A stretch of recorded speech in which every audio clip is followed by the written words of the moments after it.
जय हिंद। समाजवादी साथियों, समाजवादी पार्टी की पहली सूची जारी, 5 सीटों पर सपा प्रत्याशी के नाम का ऐलान। जी हां, आज हम बात करेंगे समाजवादी पार्टी के मुखिया अखिलेश यादव जी को लेकर, जो लगातार राजनीति में चर्चाओं में बने हुए हैं। जैसा कि आप सभी लोगों को पता है, उत्तर प्रदेश में लोकसभा का चुनाव संपन्न हो चुका है। उत्तर प्रदेश में लोकसभा के चुनाव के संपन्न होने के साथ ही साथ देश भर में जो लोकसभा का चुनाव है वो संपन्न हो चुका है। समाजवादी पार्टी ने इस बार के लोकसभा के चुनाव में बेहतरीन, शानदार और उम्दा प्रदर्शन करके दिखाया और अखिलेश यादव जी के नेतृत्व में समाजवादी पार्टी ने अब तक का सबसे शानदार बेहतरीन प्रदर्शन किया, जहां पर समाजवादी पार्टी के 37 सांसद जीत कर एक बार में ही सदन में पहुंच चुके हैं और लगातार भारतीय जनता पार्टी पर हमलावर हैं। तो आज हम बात करेंगे समाजवादी पार्टी के मुखिया अखिलेश यादव जी। जैसा कि आप लोगों को पता, उत्तर प्रदेश में 10 विधानसभा सीटों पर उपचुनाव होने जा रहा है, जिसको लेकर समाजवादी पार्टी के मुखिया अखिलेश यादव जी ने अपनी तैयारियां पूरी कर ली हैं। वहीं पर भारतीय जनता पार्टी भी लगातार अपनी तैयारियों को पूरा करने में लगी हुई है। वहीं पर जैसा कि आप लोगों को पता, ज़्यादा से ज़्यादा ये जो 10 विधानसभा की जो सीटें हैं, यहाँ पर बात करेंगे तो मुकाबला सपा और भाजपा के बीच में होने जा रहा है।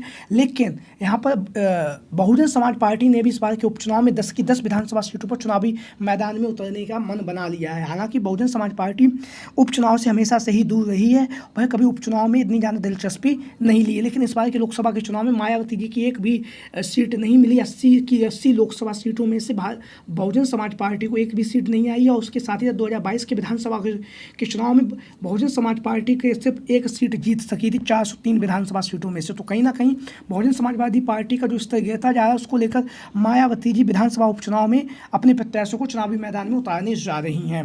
तो हम आज बात करेंगे समाजवादी पार्टी के मुखिया अखिलेश यादव जी को लेकर, जो लगातार राजनीति में चर्चाओं में बने हुए हैं। उत्तर प्रदेश की जहाँ पर 10 विधानसभा सीटों पर उपचुनाव होने जा रहा है, उसकी तैयारियों में जुटे हुए हैं। दावा ये भी किया जा रहा है कि अखिलेश यादव जी के द्वारा जो प्रत्याशियों की जो सूची है वो ज़्यादा बना ली गई है, बस उसका औपचारिक ऐलान होना बाकी है। जैसे ही चुनाव आयोग के द्वारा विधानसभा उपचुनाव की जो तारीखों का ऐलान होगा, उसके साथ ही अखिलेश यादव जी पीडीए के नारे के तहत समाजवादी पार्टी की 10 विधानसभा सीटों पर उपचुनाव होने जा रहा है, उसके लिए प्रत्याशियों का ऐलान कर देंगे। तो आज हम बात करेंगे पश्चिमी उत्तर प्रदेश की 5 विधानसभा सीटों को लेकर। तो सबसे पहले हम शुरुआत करेंगे पश्चिमी उत्तर प्रदेश में मीरपुर की विधानसभा सीट से। मीरपुर की विधानसभा सीट, जैसा कि आप लोगों को पता है, 2022 के चुनाव में यहाँ से समाजवादी पार्टी और आरएलडी का जो गठबंधन था 2022 के चुनाव में, तो आरएलडी के खाते में जो मीरपुर की विधानसभा सीट है यह गई थी। और मीरपुर की विधानसभा सीट से यहाँ से आरएलडी के जो राष्ट्रीय अध्यक्ष हैं जयंत चौधरी जी ने यहाँ से आरएलडी और सपा के प्रत्याशी के रूप में यहाँ से चंदन चौहान को चुनावी मैदान में उतारा था। चंदन चौहान यहाँ से विधायक बने और विधानसभा पहुँचे। उसके बाद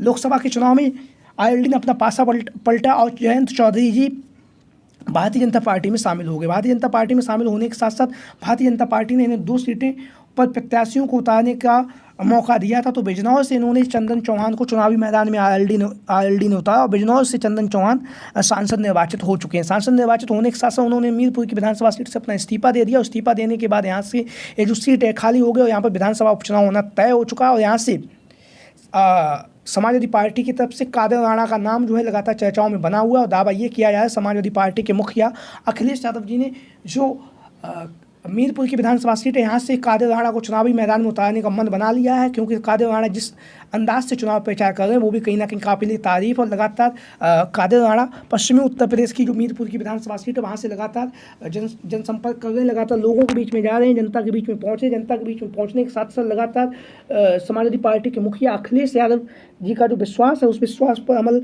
करते हुए मीरपुर की विधानसभा सीट से चुनावी मैदान में उतरने जा रहे हैं। इस तरह से वो लगातार धुआंधार तरीके से चुनाव प्रचार कर रहे हैं। लगातार क्षेत्र की जो जनता है उस जनता के बीच में पहुंचकर लगातार समाजवादी पार्टी का प्रचार प्रसार कर रहे हैं। और वहीं मजबूती के साथ अपनी टिकट की दावेदारी भी पेश कर रहे हैं कादर राणा जी।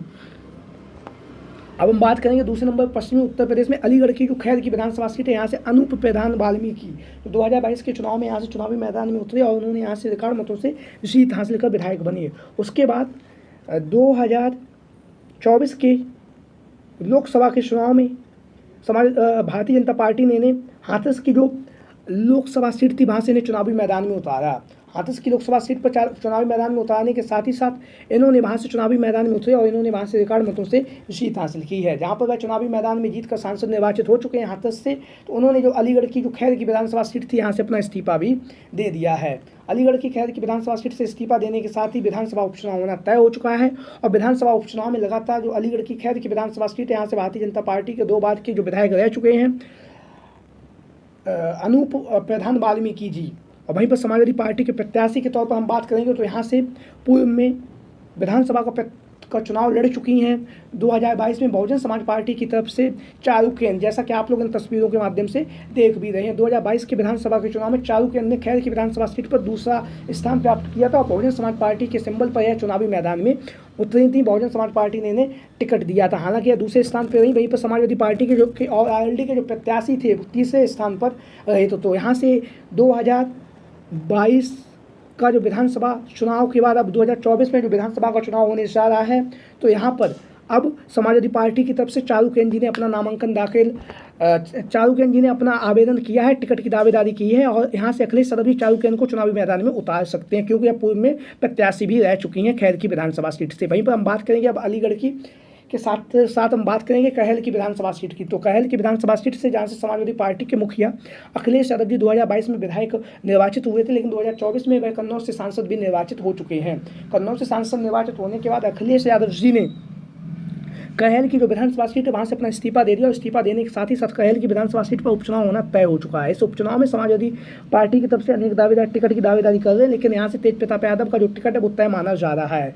जिस अंदाज में तेज प्रताप यादव लगातार धुआंधार तरीके से चुनाव प्रचार कर रहे हैं, लगातार जनता के बीच में पहुँच रहे हैं, जनता के बीच में पहुँचने के साथ लगातार जनता के सुख दुख में भी शामिल हो रहे हैं, बहुत ही मजबूती के साथ समाजवादी पार्टी के लिए प्रचार प्रसार कर रहे हैं। बहुत ही शानदार तरीके से तेज प्रताप यादव कहल की विधानसभा सीट से समाजवादी पार्टी के प्रत्याशी के तौर पर अपना चुनाव प्रचार कर रहे हैं। दावा ये भी किया जा रहा है कि अखिलेश यादव जी के द्वारा यहाँ से तेज प्रताप यादव को चुनावी मैदान में उतारा जाना लगभग तय माना जा रहा है और उसी अंदाज में तेज प्रताप यादव धुआंधार तरीके से कहल की जो विधानसभा सीट है वहाँ पर चुनाव प्रचार भी कर रहे हैं। तो कहल की विधानसभा सीट से अखिलेश यादव के उत्तराधिकारी के रूप में तेज प्रताप यादव का यहाँ से चुनावी मैदान में उतरना लगभग तय माना जा रहा है। वहीं पर हम बात करेंगे कानपुर नगर की जो सीसामऊ की विधानसभा सीट है, जहाँ से समाजवादी पार्टी का गढ़ माना जाता है। पिछले 30 सालों से यहाँ से समाजवादी पार्टी लगातार जीतती आई है। यहाँ से इरफान सोलंकी और इरफान सोलंकी के पिताजी यहाँ से चुनावी मैदान में जीतते रहे हैं। वहीं पर इरफान सोलंकी पिछले 3 बार के विधायक रह चुके हैं, हालांकि इस बार एक केस में उन्हें 7 साल की सज़ा हो चुकी है। 7 साल की सज़ा होने के साथ ही साथ इरफान सोलंकी की जो विधायकी थी वो खत्म हो चुकी है और विधायकी खत्म होने के साथ ही साथ जो सीसामऊ की विधानसभा सीट है यहाँ पर विधानसभा का उपचुनाव होना तय हो चुका है। विधानसभा उपचुनाव में समाजवादी पार्टी की तरफ से अनेक दावेदार टिकट की दावेदारी पेश कर रहे हैं, लेकिन अखिलेश यादव जी के द्वारा यहाँ से इरफान सोलंकी की जो पत्नी है नसीम सोलंकी जी को चुनावी मैदान में उतारे जाने का दिशा निर्देश दे दिया गया। विधानसभा अध्यक्ष जिला अध्यक्ष कानपुर को यह सूचना दे दी गई है कि यहाँ से नसीम सोलंकी जी को हम चुनावी मैदान में उतारेंगे, तो यहाँ से चुनाव मैदान में उतारने के साथ साथ चुनाव प्रचार भी करना शुरू कर दीजिए। तो सीसामऊ की विधानसभा सीट से नसीम सोलंकी समाजवादी पार्टी के प्रत्याशी के तौर पर इनका जो टिकट है वो तय हो चुका है, बस औपचारिक ऐलान होना ही बाकी रह गया है। हम बात करेंगे पश्चिमी उत्तर प्रदेश में, जैसा कि आप लोगों को पता कुंदरकी की जो विधानसभा सीट है, कुंदरकी की विधानसभा सीट से 2022 के विधानसभा के चुनाव में जिया उल वर्क रहमान यहाँ से चुनावी मैदान में उतरे और उन्होंने रिकॉर्ड मतों से जीत हासिल की थी। जीत हासिल करने के साथ ही साथ वह कुंदरकी की जो विधानसभा सीट थी वहाँ से समाजवादी पार्टी के विधायक निर्वाचित हुए, लेकिन 2024 के चुनाव में अखिलेश यादव जी ने उन्हें संभल की जो लोकसभा सीट थी वहाँ से लोकसभा का प्रत्याशी निर्वाचित किया और लोकसभा का प्रत्याशी बनाए जाने के साथ ही साथ उन्होंने संभल से सांसद निर्वाचित होने के बाद उन्होंने कुंदरकी की विधानसभा सीट से अपना इस्तीफा दे दिया है। कुंदरकी की विधानसभा सीट से इस्तीफा देने के साथ ही यहाँ पर विधानसभा उपचुनाव होना तय हो चुका। विधानसभा उपचुनाव में समाजवादी पार्टी की तरफ से यहाँ से मोहम्मद रिजवान का जो नाम है वो लगभग तय हो चुका है। मोहम्मद रिजवान 2 बार के यहाँ से लगातार विधायक रह चुके हैं, 2012 और उसके साथ साथ 2017 में भी। तो अब 2024 में जब विधानसभा उपचुनाव होने जा रहा है तो मोहम्मद रिजवान का जो टिकट है वो तय हो चुका है। लगातार मोहम्मद रिजवान क्षेत्र भ्रमण कर रहे हैं, लगातार जनता के बीच में जा रहे हैं, लोगों के बीच में पहुंचकर लगातार समाजवादी पार्टी के लिए प्रचार प्रसार भी कर रहे हैं। तो आप लोगों की क्या राय है इन संभावित दावेदारों को लेकर जो लगातार इनके नाम की जो चर्चाएं टिकट को लेकर चल रही हैं? सभी साथी कमेंट बॉक्स के माध्यम से अपनी राय जरूर दें। इसके साथ ही साथ जो भी साथी हमारे इस चैनल पर आज पहली बार आए हैं वो चैनल को सब्सक्राइब करें, वीडियो को लाइक करें। वीडियो को अंत तक देखने के लिए आप सभी का बहुत बहुत धन्यवाद एवं आभार। जय हिंद, जय भारत, जय समाजवाद, जय Akhilesh mission 2024। Thank you for watching this video. जय हिंद, जय भारत। वीडियो को अंत तक देखने के लिए आप सभी का बहुत बहुत धन्यवाद एवं आभार। Thank you for watching this video.